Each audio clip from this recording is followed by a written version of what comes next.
Malam itu, hujan turun dengan deras di sebuah jalan sempit di kota Bandung. Lampu jalan yang redup memantulkan genangan air, menciptakan bayangan yang tampak bergetar di permukaan aspal basah. Di tengah dinginnya malam, seorang wanita berjalan perlahan, tubuhnya sedikit membungkuk, dan rambut panjangnya yang basah menempel di wajahnya. Pakaian putihnya yang kusut terlihat kotor, penuh noda lumpur dan sobekan di beberapa bagian.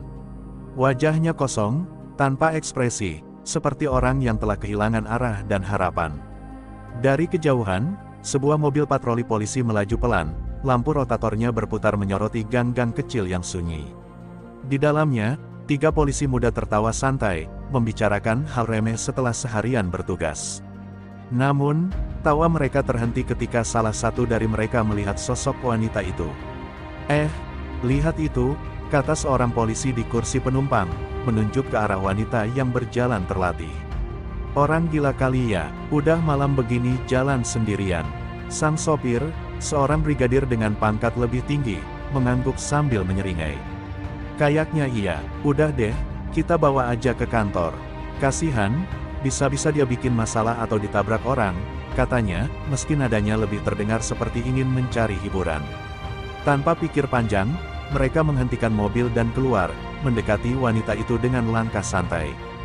"Hei, Mbak, ngapain jalan sendirian? Pulang sana," seru salah satu polisi dengan nada bercanda. Namun, wanita itu tidak merespons. Dia hanya terus berjalan, seperti tidak mendengar apapun. Salah satu polisi mulai kehilangan kesabaran. "Gila beneran kayaknya," gumamnya sambil menarik lengan wanita itu dengan kasar. Namun, seketika itu juga, tubuh wanita tersebut membeku. Tangannya yang dingin terasa lebih keras dari yang dibayangkan. Lalu, tanpa peringatan, tatapan kosongnya berubah. Sepasang mata tajam yang berkilat seperti mata elang menatap langsung ke arah si polisi, membuatnya mundur setengah langkah tanpa sadar. Ada sesuatu yang salah, ada sesuatu yang berbahaya dalam sosok ini. Namun, perasaan tidak enak itu segera ditepis oleh sang brigadir. "Udahlah, jangan takut gitu. Bawa aja ke mobil," perintahnya sambil tertawa kecil. 2 polisi lainnya segera menggenggam tangan wanita itu lebih erat dan mencoba menyeretnya menuju mobil patroli. Tapi sebelum mereka berhasil, dalam sekejap, semuanya berubah. Tiba-tiba, wanita itu bergerak. Gerakannya begitu cepat, hampir mustahil untuk dilihat dengan mata telanjang. Dalam satu kilatan, tangan kanannya menangkis genggaman polisi yang mencengkeramnya, sementara tangan kirinya melesat ke arah tenggorokan brigadir, membuatnya tercekik dan tersungkur ke belakang. 2 polisi lainnya tidak sempat bereaksi ketika lutut wanita itu menghantam perut salah satu dari mereka, membuatnya terkapar di atas aspal yang basah. Brigadir yang tadi masih tersenyum kini terbatuk keras, tangannya mencengkeram lehernya yang terasa nyeri luar biasa. "Sialan, siapa kau?" teriaknya dengan suara serak. Namun, wanita itu tidak menjawab. Dia hanya berdiri di tengah hujan, tubuhnya tegap, mata tajamnya menatap mereka satu persatu. Sekarang, mereka tahu bahwa mereka baru saja melakukan kesalahan terbesar dalam hidup mereka. Jalanan yang tadi sepi kini dipenuhi suara hujan dan napas tersengal para polisi yang kesakitan. Rasa takut mulai merayap dalam diri mereka.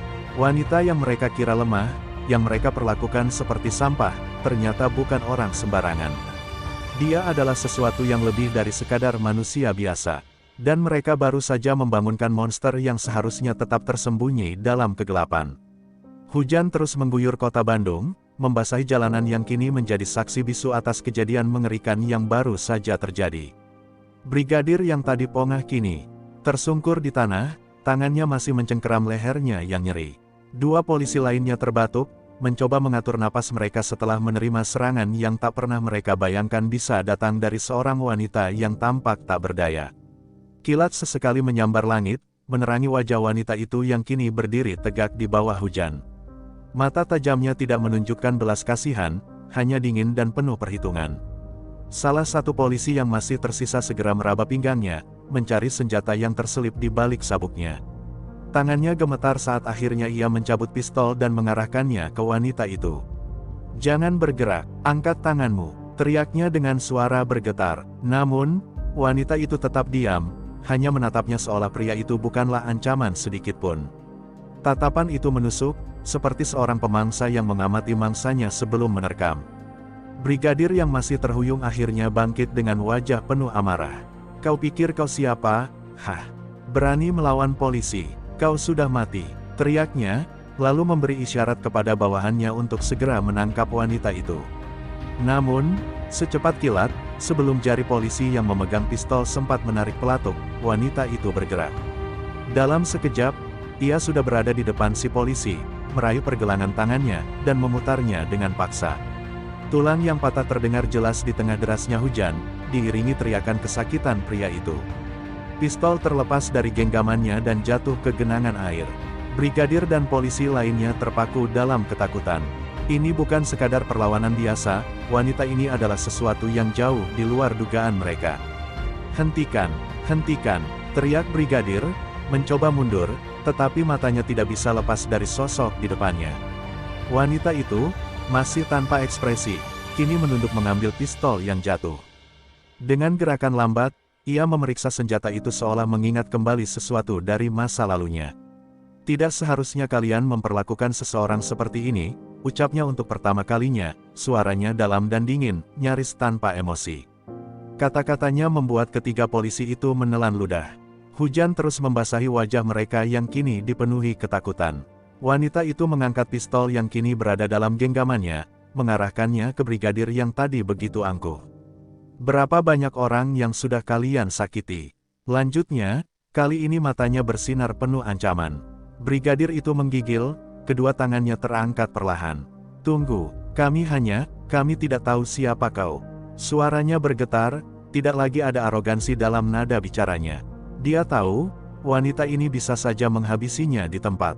Tetapi, alih-alih menekan pelatuk, wanita itu justru melemparkan pistol ke tanah, membiarkannya terendam air hujan. "Pergilah," katanya, suaranya tetap tenang namun syarat akan peringatan. Ketiga polisi itu saling pandang, ragu-ragu untuk bergerak. Namun, mereka tahu mereka tidak punya pilihan. Dengan tubuh gemetar, mereka berlari menuju mobil patroli, meninggalkan wanita itu sendirian di bawah derasnya hujan. Mesin mobil meraung sebelum akhirnya melaju menjauh, menghilang di kegelapan malam. Wanita itu berdiri diam selama beberapa saat, membiarkan hujan membasahi wajahnya. Tidak ada rasa puas, tidak ada kemenangan dalam matanya. Hanya kehampaan. Dia tahu, ini baru permulaan. Mereka mungkin telah pergi, tetapi sesuatu yang lebih besar sedang menunggu di depan. Perlahan, ia melangkah ke dalam bayangan, menghilang di antara lorong-lorong gelap kota, seperti hantu yang kembali ke dunianya sendiri. Malam itu masih basah oleh hujan ketika Kapten Sari melangkah perlahan di antara lorong-lorong sempit kota. Cahaya lampu jalan berpendar redup di genangan air, menciptakan pantulan bayangan yang terus bergerak seiring langkahnya. Udara dingin menusuk, tetapi Sari tidak merasakannya. Yang ada di benaknya hanyalah suara jeritan, wajah-wajah ketakutan polisi yang tadi mencoba memperlakukannya seperti sampah. Mereka tidak tahu siapa dirinya. Mereka tidak tahu bahwa mereka baru saja berhadapan dengan seorang prajurit yang telah melalui neraka. Di tempat lain, mobil patroli polisi yang melarikan diri melaju dengan kecepatan tinggi. Brigadir yang memimpin patroli itu masih menggenggam lehernya yang nyeri, sementara dua anak buahnya masih terengah-engah di kursi belakang. Siapa wanita itu?" Salah satu polisi berbisik, suaranya gemetar. Tidak ada yang menjawab. Mereka bertiga tahu, bahwa yang mereka hadapi bukan orang biasa. Itu bukan sekadar wanita gila yang mereka kira ODGJ. Itu adalah seseorang yang bisa membunuh mereka dalam hitungan detik jika ia menginginkannya. Brigadir menekan tombol radio di dashboard mobil, mencoba menghubungi markas. "Kami butuh bantuan, ada seseorang, dia berbahaya." Suaranya terdengar panik, tidak lagi ada keberanian seorang aparat dalam nada bicaranya. Namun, sebelum suara dari markas bisa merespons, sebuah suara lain masuk ke dalam radio, suara yang dingin dan penuh ancaman. "Jika kalian menginginkan perang, aku akan memberikannya." Lalu, suara itu menghilang, meninggalkan keheningan yang mencekam. Sementara itu, di sebuah bangunan tua yang tersembunyi di pinggiran kota, sekelompok pria berseragam hitam sedang berkumpul. Mata mereka menatap layar monitor yang memperlihatkan rekaman dari kamera jalanan, menampilkan sosok Kapten Sari yang berjalan sendirian di bawah hujan. Salah satu pria itu, seseorang dengan wajah penuh luka dan sorot mata tajam, menghela napas panjang. Dia kembali, Katanya pelan, suaranya penuh penghormatan sekaligus kewaspadaan. Sang hantu yang pernah kita kira telah mati. Kapten Sari akhirnya tiba di sebuah rumah tua yang tampak tak berpenghuni.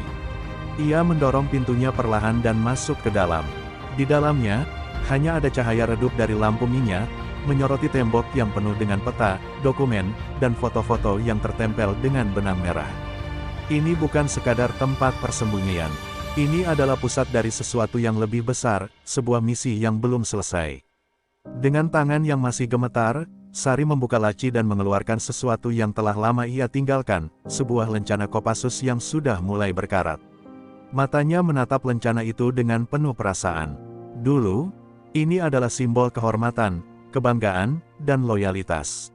Namun kini, itu adalah pengingat akan pengkhianatan, kehilangan, dan balas dendam yang belum terbalaskan. Ia mengepalkan tangannya, menggenggam lencana itu erat-erat hingga ujungnya melukai telapak tangannya sendiri. Rasa sakitnya nyata, tetapi tidak seberapa dibandingkan luka yang selama ini ia pendam di dalam hatinya. Di luar, angin malam berhembus kencang, membawa aroma hujan yang bercampur dengan sesuatu yang lebih gelap, sesuatu yang akan segera meledak. Kapten Sari menutup matanya sejenak, lalu menghembuskan napas panjang. Ini bukan lagi soal dirinya. Ini bukan lagi soal dendam pribadi. Ada sesuatu yang lebih besar yang harus ia hadapi. Mata tajamnya kini tak lagi menyiratkan kehampaan, melainkan tekad. Jika polisi dan orang-orang korup di kota ini mengira mereka bisa bermain seenaknya, maka mereka telah memilih musuh yang salah. Dengan satu gerakan tegas, ia mengambil sebuah pisau tempur dan menyelipkannya di sabuknya. Lencana Kopassus yang tadi digenggamnya kini telah tergantung di dadanya sekali lagi. Kapten Sari, sang hantu yang pernah dianggap mati, telah kembali. Dan kali ini, ia tidak akan berhenti sampai semua yang telah mengkhianatinya mendapatkan balasan yang setimpal. Di dalam kantor kepolisian pusat, suasana terasa tegang. Brigadir yang sebelumnya berhadapan dengan Kapten Sari duduk dengan wajah pucat di ruang interogasi. Tangannya gemetar saat ia mencoba menjelaskan apa yang terjadi kepada atasannya, Komisaris Aditya, seorang pria berwajah keras dengan sorot mata tajam yang dipenuhi ketidakpercayaan. Jadi kau ingin mengatakan, seorang wanita sendirian melumpuhkan kalian bertiga dalam hitungan detik? Tanyanya dengan nada sinis. Brigadir itu menelan ludah. Tidak hanya itu, Pak. Dia bukan wanita biasa. Aku yakin dia seseorang yang sangat terlatih. Mungkin mantan militer, atau lebih buruk lagi. Suaranya meredup saat ia mengingat suara di radio tadi. Jika kalian menginginkan perang, aku akan memberikannya. Kata-kata itu masih terngiang di kepalanya, menciptakan ketakutan yang belum pernah ia rasakan sebelumnya. Komisaris Aditya menyandarkan tubuhnya ke kursi, ekspresinya kini lebih serius. Aku tahu siapa dia, gumamnya pelan, membuat ruangan itu semakin sunyi. Para perwira lain yang berada di ruangan saling berpandangan, tak berani menyela. Kapten Sari, mantan anggota Kopassus, hilang bertahun-tahun setelah operasi rahasia yang gagal, dan sekarang dia kembali.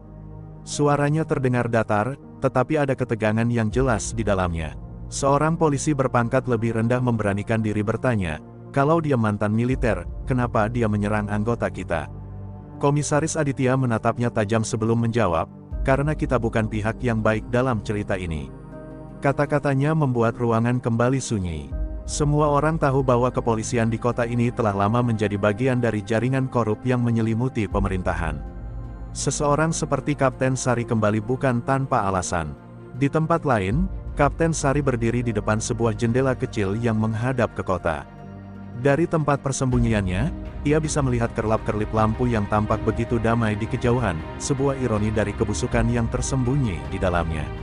Ia tahu bahwa kehadirannya telah diketahui. Musuhnya akan mulai bergerak, tapi itu tidak mengapa, ia tidak kembali untuk bersembunyi. Di tangannya, ia memegang sebuah berkas tua dengan stempel, rahasia, yang sudah mulai pudar. Isinya adalah bukti dari operasi militer yang pernah ia jalankan bertahun-tahun lalu, operasi yang berakhir dengan pengkhianatan dan membuatnya harus menghilang. Nama-nama yang tercantum di dalamnya masih sama. Orang-orang yang dulu menjebaknya kini masih berkuasa, duduk nyaman di kursi mereka, mengira bahwa kebenaran akan tetap terkubur selamanya. Mereka salah. Tiba-tiba, bunyi langkah kaki terdengar dari luar ruangan. Kapten Sari segera menutup berkas itu dan meraih pisau tempurnya. Namun, Sebelum ia sempat bergerak lebih jauh, seseorang membuka pintu perlahan. Seorang pria bertubuh kekar dengan bekas luka di pelipisnya masuk dan tersenyum tipis. "Lama tidak bertemu, Kapten." Suaranya berat, penuh beban masa lalu. Kapten Sari tidak melonggarkan cengkeraman di pisaunya. "Kau seharusnya sudah mati, Guntur," jawabnya dingin. Pria itu, Guntur, tertawa kecil dan melangkah mendekat. "Seperti halnya kau." Lalu, ia menatap langsung ke mata Sari. "Aku di sini bukan untuk bertarung. Aku di sini untuk mengatakan bahwa mereka tahu kau kembali, dan mereka tidak akan diam saja." Kapten Sari mengangkat dagunya sedikit. "Aku tidak pernah mengharapkan mereka diam." Suasana di ruangan itu semakin berat, penuh dengan ketegangan yang tidak perlu diucapkan dengan kata-kata. Pertempuran baru saja dimulai. Guntur berdiri di ambang pintu, tatapannya tidak berubah, tajam dan penuh tanda tanya. Hujan masih mengguyur di luar, membasahi jaket kulit lusuh yang melekat di tubuhnya. Kapten Sari tidak mengendurkan sikapnya, pisaunya masih dalam genggaman erat. Keheningan menyelimuti mereka, hanya suara rintik hujan yang menjadi latar. "Aku tidak punya banyak waktu," Guntur akhirnya membuka suara. "Mereka sudah mengirim orang-orangnya. Kau tahu siapa yang kubicarakan?" Suaranya lebih pelan, seolah takut tembok pun bisa mendengarkan percakapan mereka. Kapten Sari menatapnya tanpa ekspresi. "Aku selalu tahu mereka akan datang. Aku hanya menunggu siapa yang mereka kirim lebih dulu," jawabnya dengan nada datar, tetapi matanya menyiratkan sesuatu yang lebih dalam, sebuah luka lama yang kembali terbuka. Guntur menghela napas, lalu berjalan ke arah jendela, melihat keluar. Komisaris Aditya sudah bergerak. "Dia tidak akan membiarkanmu bebas setelah apa yang kau lakukan pada anak buahnya. Tapi lebih dari itu, Sari, ada yang lebih besar daripada polisi korup di kota ini. Kau tahu itu." Kapten Sari menyimpan pisaunya perlahan, matanya tidak pernah lepas dari sosok Guntur. "Aku tahu," katanya akhirnya. "Tapi yang lebih penting adalah aku tahu siapa dalangnya. Aku tahu siapa yang menjual kita dulu." Guntur menoleh cepat, tatapannya penuh dengan keterkejutan bercampur dengan kemarahan. "Siapa?" tanyanya dengan suara tertahan. Kapten Sari berjalan ke meja, mengambil berkas yang tadi ia baca, lalu melemparkannya ke arah Guntur. Pria itu menangkapnya dengan sigap dan mulai membaca lembar demi lembar. Wajahnya yang tadinya penuh percaya diri kini berubah menjadi sesuatu yang lebih gelap, campuran kemarahan, kecewa, dan sakit hati. "Tidak mungkin," bisiknya. "Kita dikhianati oleh orang kita sendiri," Kapten Sari berkata dengan tenang, tetapi suaranya mengandung bara yang siap membakar. "Dan aku akan memastikan mereka membayar untuk itu." Di luar, Guntur menggelegar, seolah ikut menegaskan bahwa badai sesungguhnya baru saja dimulai. Guntur masih terpaku pada berkas di tangannya. Matanya bergerak cepat, membaca setiap nama yang tertulis di dalamnya. Tangan yang biasa menggenggam senjata dengan mantap kini sedikit bergetar. Ini tidak mungkin," suaranya terdengar serak. "Dia yang memimpin kita dalam misi itu. Dia yang bersumpah akan melindungi kita." Kapten Sari menatapnya tajam. "Dan dia juga yang menjual kita," balasnya dingin. "Operasi yang gagal itu bukan kesalahan kita. Itu jebakan yang sudah direncanakan sejak awal." Ia mengepalkan tangannya, mengingat bagaimana tim mereka dibiarkan mati satu persatu, sementara dalang di balik semuanya tetap hidup dengan nyaman di kursi kekuasaan. Guntur membanting berkas itu ke meja, napasnya berat. "Komisaris Aditya hanya pion," katanya. "Kalau benar orang ini yang menarik semua tali, kita menghadapi musuh yang lebih besar daripada yang kita duga." Matanya bertemu dengan mata Sari. Mereka tidak perlu banyak bicara, mereka tahu bahwa langkah selanjutnya akan membawa mereka ke dalam kegelapan yang lebih dalam. Di luar, sirene polisi meraung, menembus keheningan malam. Kapten Sari dan Guntur saling berpandangan. Mereka sudah ditemukan. Tanpa membuang waktu, Sari meraih pisau tempurnya, sementara Guntur menarik pistol dari balik jaketnya. "Kita harus keluar dari sini," ujar Guntur cepat. Langkah-langkah berat mendekati pintu. Perintah terdengar dari luar. "Keluar dengan tangan di atas kepala. Kalian sudah dikepung." Suara itu familiar bagi Sari, salah satu anak buah Komisaris Aditya. Kapten Sari menarik napas dalam. Ia tahu tidak ada jalan negosiasi di sini. Mereka menginginkan kepalanya, dan ia tidak akan menyerah begitu saja. Dalam hitungan detik, ia meraih kursi dan menghantamkan ke jendela, membuat pecahan kaca berhamburan ke jalanan basah di luar. Jalan keluar ada di belakang. katanya tegas. Tanpa ragu, Guntur melompat lebih dulu, mendarat dengan sigap di gang sempit. Sari mengikuti, tubuhnya bergerak seperti bayangan di tengah hujan. Begitu kaki mereka menyentuh tanah, tembakan pertama dilepaskan. Peluru menghantam dinding di sebelah mereka, membuat serpihan bata berterbangan. Mereka berdua berlari di antara lorong-lorong gelap, napas mereka berpacu dengan waktu. Di belakang, suara langkah kaki semakin mendekat. Mereka sudah dikepung dari berbagai sisi, dan satu-satunya cara keluar adalah menerobos mereka semua. Kapten Sari meraih pisau tempurnya lebih erat. Malam ini, bisiknya, akan ada darah yang tumpah di kota ini. Langkah kaki para polisi bergema di lorong sempit. Hujan semakin deras, membuat jalanan berbatu licin. Kapten Sari dan Guntur berlari tanpa henti, napas mereka berpacu dengan detak jantung yang semakin kencang. Dari belakang, suara perintah terdengar, diikuti rentetan tembakan yang menghantam dinding di sekitar mereka. Batu dan pecahan beton beterbangan, tetapi keduanya tetap melaju. Tidak ada ruang untuk ragu. Tidak ada waktu untuk takut. Di persimpangan, Guntur berhenti sejenak, menoleh ke belakang. Mereka terlalu banyak, kita tak bisa terus lari. Katanya, wajahnya basah oleh hujan dan keringat. Kapten Sari melirik ke sekeliling. Di kiri ada gang buntu, di kanan ada jalan yang lebih lebar, terlalu terbuka, terlalu berisiko. Satu-satunya pilihan adalah berhadapan langsung dengan mereka. Sari menarik napas panjang, matanya berubah tajam. Kita buat mereka menyesal sudah mengejar kita, katanya. Dengan gerakan cepat, ia meraih pisau tempurnya dan bersandar di balik dinding, menunggu momen yang tepat. Guntur, dengan pistol terkokang di tangannya, mengangguk. Mereka tidak perlu banyak bicara. Seketika, seorang polisi berlari masuk ke lorong, senjata terangkat. Sebelum sempat bereaksi, Sari sudah bergerak, kilatan pisaunya memotong udara, melukai lengan pria itu. Jeritan kesakitan terdengar, disusul bunyi tubuh jatuh ke tanah.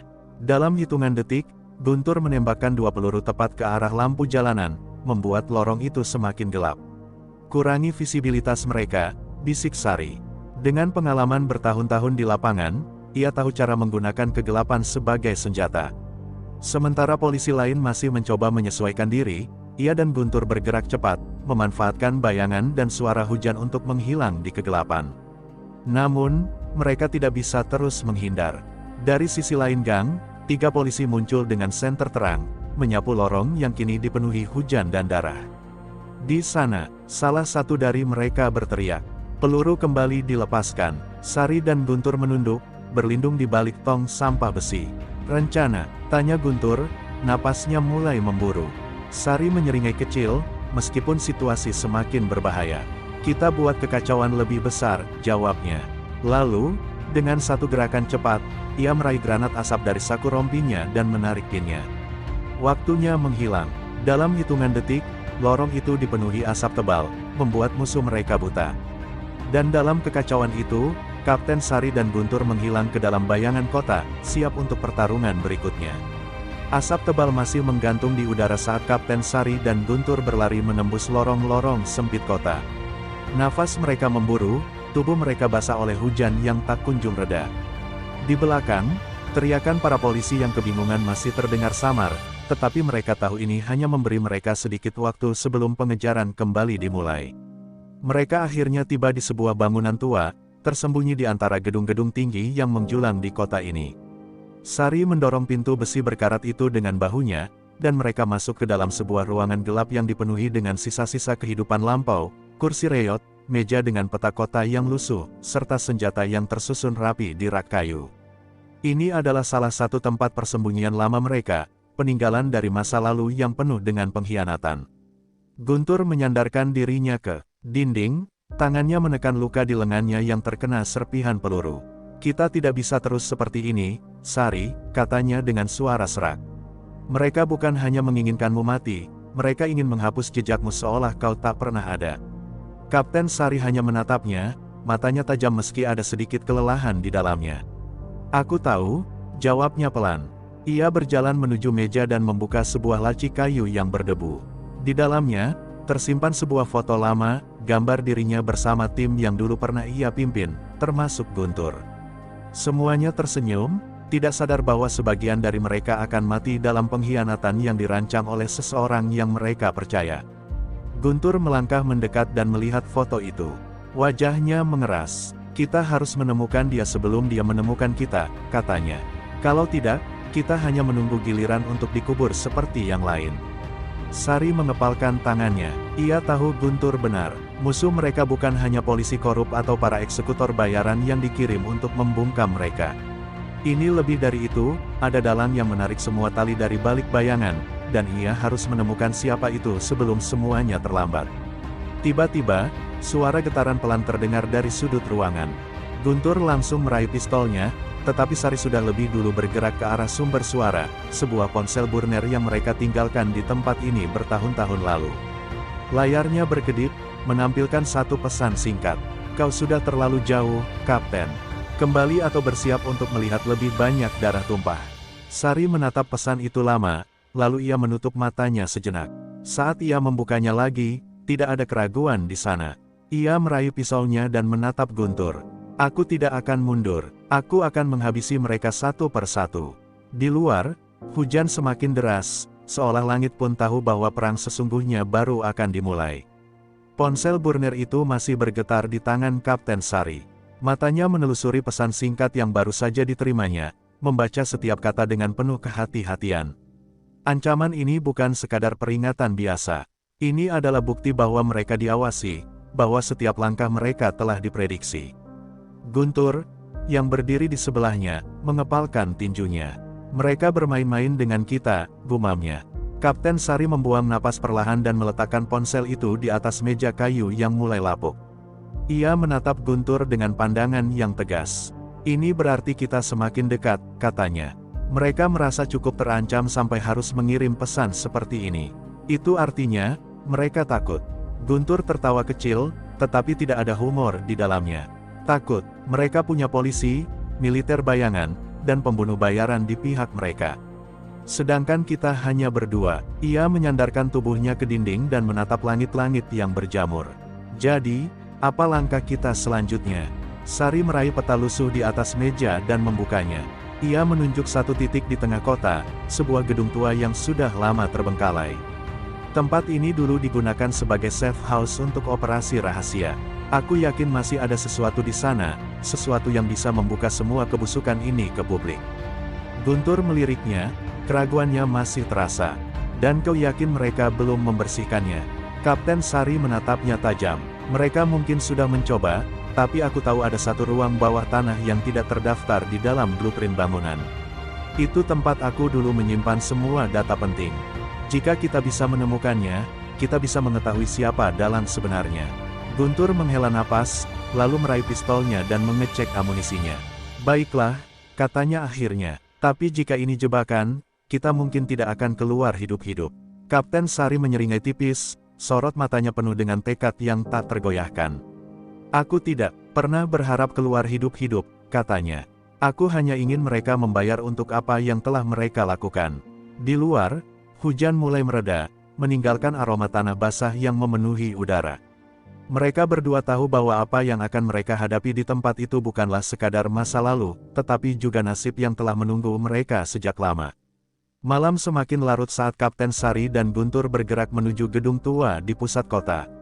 Bangunan itu berdiri seperti bayangan kelam di bawah langit yang mendung, terbengkalai dan terlupakan. Namun bagi mereka, tempat ini adalah kuburan bagi kebenaran yang telah lama dikubur oleh para pengkhianat. Sari berhenti di depan pintu besi yang berkarat, mengamati sekeliling sebelum mengeluarkan pisau tempurnya. "Kita tidak tahu berapa banyak orang yang sudah menunggu di dalam," bisiknya pada Guntur. "Tapi kita tidak bisa mundur." Guntur mengangguk dan menarik pistolnya. "Kita masuk cepat dan keluar lebih cepat," gumamnya. Dengan satu tendangan kuat, pintu itu terbuka, memperlihatkan lorong gelap yang dipenuhi debu dan bau besi berkarat. Langkah kaki mereka menggema, sementara mata mereka mengawasi setiap sudut, mencari tanda-tanda bahaya. Di ujung lorong, Sari menemukan pintu tua yang ia kenali, jalan masuk menuju ruang bawah tanah yang tersembunyi. Tangannya meraba dinding, mencari tuas rahasia yang pernah ia sembunyikan bertahun-tahun lalu. Saat akhirnya menemukannya, ia menariknya dengan hati-hati. Bunyi logam bergeser memenuhi ruangan, lalu pintu rahasia itu terbuka, memperlihatkan tangga yang menurun ke dalam kegelapan. Namun sebelum mereka sempat melangkah, suara langkah kaki datang dari belakang. Tidak secepat itu, Kapten. Suara itu dingin, penuh kepastian. Sari dan Guntur berbalik, dan di sana, berdiri seorang pria yang dulu pernah mereka percayai, Komisaris Aditya, dengan pistol terarah langsung ke mereka. Sari menatapnya tanpa ekspresi. "Aku tahu kau akan datang," katanya, suaranya tenang. "Kau tidak akan membiarkanku menemukan kebenaran." Aditya tersenyum sinis. "Kebenaran? Tidak ada yang peduli dengan kebenaran, Sari. Orang-orang hanya peduli dengan siapa yang berkuasa." Jarinya bergerak di pelatuk pistolnya. "Dan kekuasaan ada di tanganku." Dalam sepersekian detik, suara tembakan meledak di udara. Guntur bergerak lebih dulu, mendorong Sari ke samping saat peluru menghantam dinding. Mereka berlindung di balik peti kayu tua, sementara Aditya dan anak buahnya mulai melepaskan tembakan bertubi-tubi. Ruangan bawah tanah itu kini menjadi medan pertempuran terakhir, tempat di mana masa lalu dan masa kini bertabrakan dalam hujan peluru dan dendam yang belum terbalaskan.